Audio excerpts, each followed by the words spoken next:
Good evening.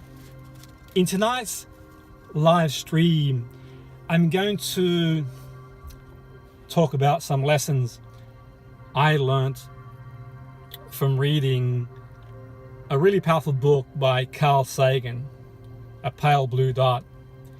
And I first read the book in 97. I was working in the USA and a friend of mine gave me the book, and I read the book whilst I was on a plane from Washington back to the UK. I started reading it. I just got so absorbed in the book, and it was quite reflective because you kind of look down from the plane and look at people going about their business and all the empty masses of land and over the ocean, and you get into that really reflective mood. And I'm going to read an excerpt of the book. The book was first published, I believe, in 94. Carl Sagan passed away in 96, and I certainly would suggest to read the book if you haven't already read it before. It's such a powerful book. And also Google Carl Sagan, his excerpt of the book and his speech, because obviously it's his speech and he does it a lot better than what I could ever dream of doing it. I believe the actual book was inspired by a picture one of the voyagers took about 6 billion kilometers away from the Earth in 1990, when they just saw the Earth almost like a grain of sand on a beach, just so small in the grand scheme of things. So I'm going to read an excerpt, and certainly I would recommend to listen to Carl Sagan's excerpt, who can do it no doubt a lot better than what I can. Look again at that dot. That's here. That's home. That's us. On it, everyone you love, everyone you know, everyone you ever heard of, every human being who ever was, lived out their lives.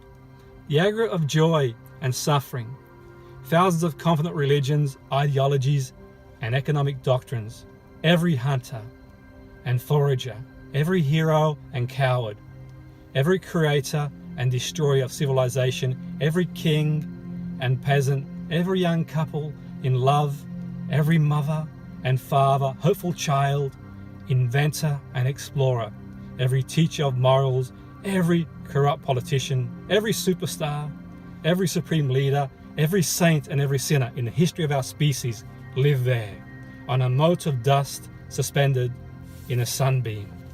The Earth is a very small stage in a vast cosmic arena. Think of the rivers of blood spilled by all those generals and emperors, so that in glory and triumph they could become the momentary masters of a fraction of a dot.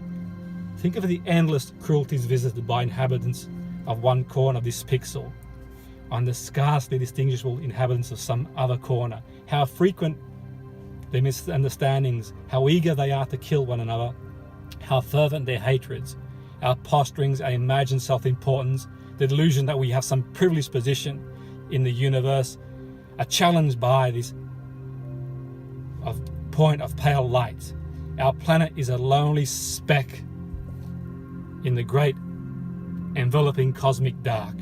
In our obscurity, in all our vastness, there is no hint that anyone will come from elsewhere to save ourselves. The Earth is the only world known so far to harbour life. There is nowhere else, at least in the near future, to which our species could migrate. Visit, yes. Settle, no, not yet. Like it or not, for the moment, the Earth is where we make our stand. It has been said that every astronomy is a humbling and character-building experience. There is perhaps no better demonstration of the folly of a human conceit than this distant image of our tiny world. To me, it underscores our responsibility to deal more kindly with one another and to preserve and cherish the pale blue dot, the only home we ever known. And when you reflect on that, it makes you realize, for me, my lessons are a slight degree in variation of our perspective can change our whole world. And we live in a world where solipsism, people, particularly I think with the introduction of social media, it's almost like the world inside themselves. And for me, some of the powerful lessons are not exhaustive, and you'll take whatever lessons you need out of it, that I'd like to share, is that perception. Sometimes we get caught up in the dramas, in the stuff that's going on in our lives, and that's not undermining it, but in the big scheme of things, in how big the universe is and how small we are, it's really, really powerful introspection. And that solipsism that exists, and social media is meant to make our life easy and has many benefits, but also people, they begin to live in a world inside their own world, forgetting there's a much broader world out there, a big wide world out there, so to speak, and they get caught up in their own problems, their own situations. And I think for me it is important to be kind to one another and be tolerant of each other as well. And there's some of the lessons I took away, and it's a powerful read. And I think that it just takes that sort of slight change, and like you get to a roundabout, you can go one way or the other way, and it takes you a whole new destination. You can see things in one way, and then someone can say something else, you see them completely differently, and can have a powerful insight, powerful introspection. But also I think what's really important, sometimes if you've got a problem or a drama in your life, think, well, in a billion years from now, how significant will it really be in that sense?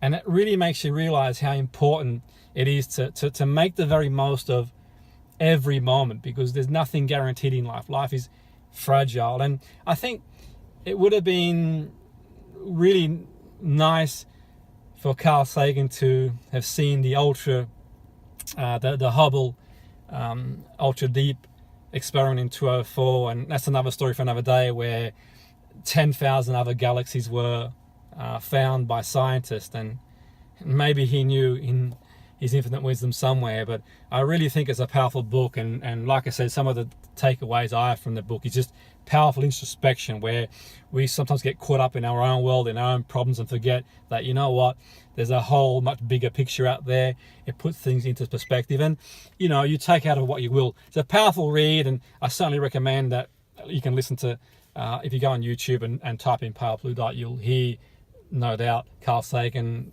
do his excerpt and speech a lot more justice than I could ever imagine to. And certainly do read the book. It's a really powerful read if you've done so already. Live with passion. Boom!